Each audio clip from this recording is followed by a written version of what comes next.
Hi guys, and welcome back to my channel. I hope you guys are doing good.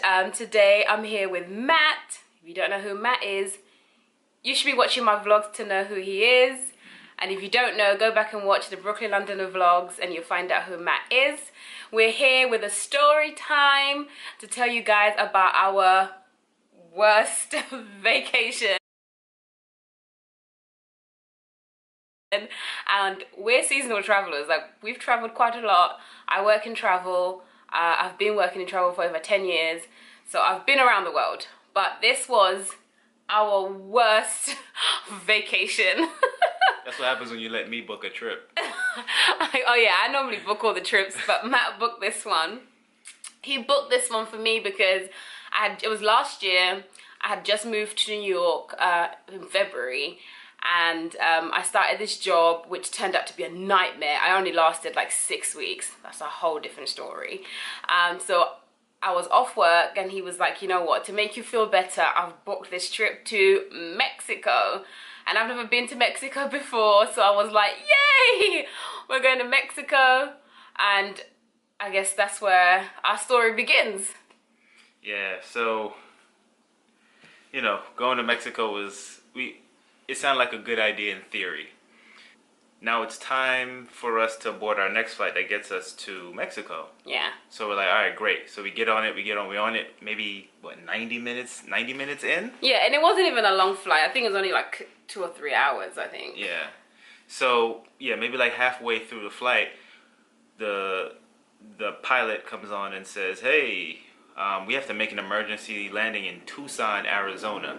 First of all, I thought Tucson was in a different country. So she's like, what? She's like, what country is that? And I'm just like, America. And but the reason why he says we have to do an emergency landing, nothing crazy. He says there's a cracked windshield. We landed there. So once we got there, we were a little annoyed. We were like, all right, fine, because we had the car service set up for us to come pick us up from the airport. So that was throwing things off a little bit. And then when we got there, it was only meant to be like maybe it was probably going to be like an hour maximum that we was meant to be in Tucson for. So we was there and we was like, okay, it was only going to be an hour. So it was a small airport. There's nothing there. So it was like looking around, like walking around, sitting down most of it. Everyone's getting annoyed. And then an hour passes and nothing. We're still not moving. We're still not going anywhere.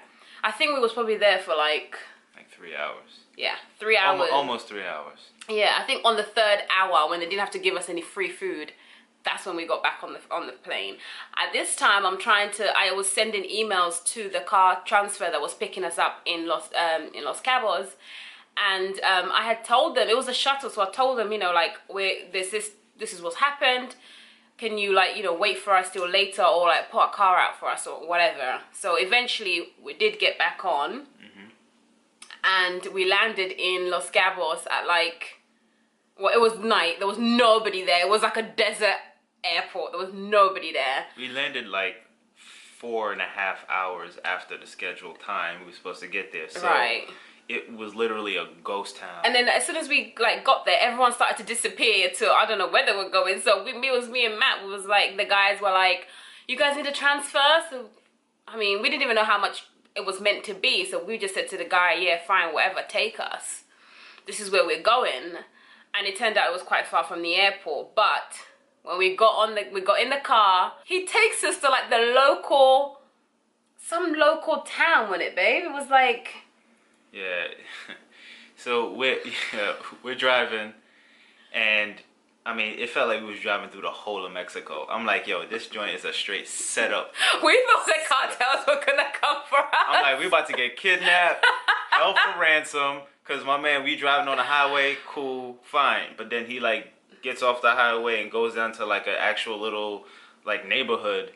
And he's like, oh, I gotta go pick up my wife and my kids. I'm like, dude, it's like 10 o'clock. I know. And we're like, what is this? We just paid you to take us to wherever we're going. Yeah. Why are you going to pick up your wife and kids? So he takes us to like this neighborhood where everyone was kind of like, it was like little shacks where people were like having dinner and stuff. It was like proper, you know, neighborhood. It was the Mexican hood. It was like the Mexican hood. And then basically we was there, so he like got out the car and then left us in the car, right? So we was like sitting, we was like, anytime now they're gonna come and surround the car us up. and take us. But anyway, the guy gets back in, and then he drives us to the resort, yeah. and it was fine, and we paid him whatever it was. And the next day was good. It was like our first day there, which was, you know, like nice beaches, everything was cool. And then I think that morning we was walking to town or whatever, and then some guy stops us and said, do you guys want to have free breakfast tomorrow? All you have to do is attend a little presentation.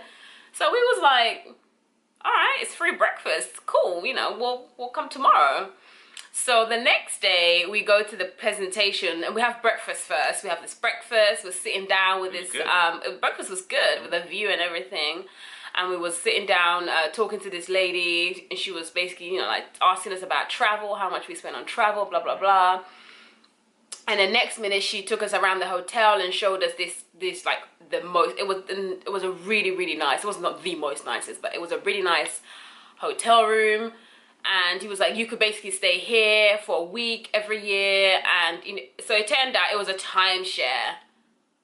Guys, don't waste your time on any timeshare presentation. Whether they're giving you a free plane ticket to around the world, don't do it. It's a scam. I really started to think about it, and then when the guy was talking about how you can like rent out the space if you're not able to attend, you can't come, then you can just kind of do like an Airbnb type thing with the space, so you can still kind of recoup some costs if you can't come visit. Right. So I'm like, okay, that's great. We can do something like that. But when you really think about it, how many other people are they selling this unit to? We'll never ever be able to actually use the place. Yeah, when we was filling out the documents and something was holding us up, it was God, because something was going on, and then Matt noticed the whole two banks were different, and then we like went on Google real quick because they had free Wi-Fi. And as soon as we put this guy's name on Google, it was just like, don't do it. It's a scam. You never be able to, you know, get out of it. You never be able to get out of it. You'll never be able to book a room to come and stay here, because it's sold to everyone. It's like unlimited. Anyone and as many people can go into this timeshare thing. So you can really think, if you think about it, it's going to be, you're never ever going to be able to get a space for yourself, let alone sell space and get some of the money back. It was such a scam, but thank God we didn't do it. And I advise you guys, if you ever see anything like that, like forget it. Like, and first of all, and also we thought about it, but at the end of the holiday, we was like, we don't want to come back to Los Cabos, and we don't want to come back here every year and go on and stay in this exact place. Yeah, like, you don't want to be bound to one place. You wouldn't even believe this. Like, it gets worse. The next day, a part of our package that we booked online, we had Zipline in, right? And, you know, we was so excited. We was like, okay, for yesterday, it didn't work out. Today, we've got Zipline in. Everything's going to be fine. So, Ziplining comes now, and we're downstairs. I'm ready. We're all ready to go, and the guy who's meant to come to pick us up in a car, to pick us up to take us to Ziplining, he doesn't show up. He doesn't show up. But I mean, even before all that, we had paid in advance for the ziplining. I actually spoke to the person via email or whatever before, and we set it up, and they said this is what time we're coming, right? All that good stuff.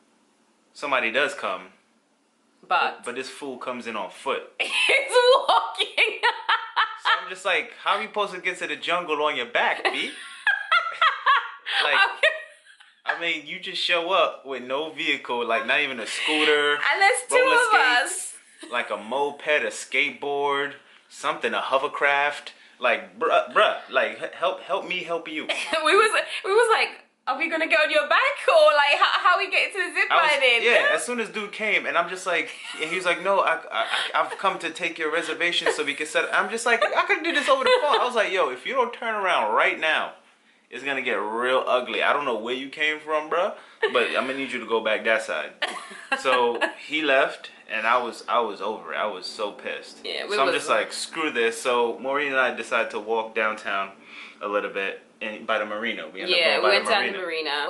The guy was offering ziplining, so we was like, cool, a second chance. We actually might be able to do ziplining this time. So we put down a deposit of like $80, and then we was gonna go the next day. So just the day before we left. So we was gonna go that day, and then you know, and everything would have been fine. So that afternoon we went paragliding, what is it?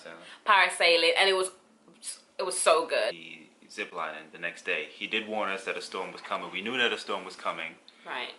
But he was just like, a lot of times, obviously they get those warnings all the time, and sometimes it just passes right over, doesn't even hit or goes around or whatever. So we're just like, we'll take our chances. We only got a day and a half left.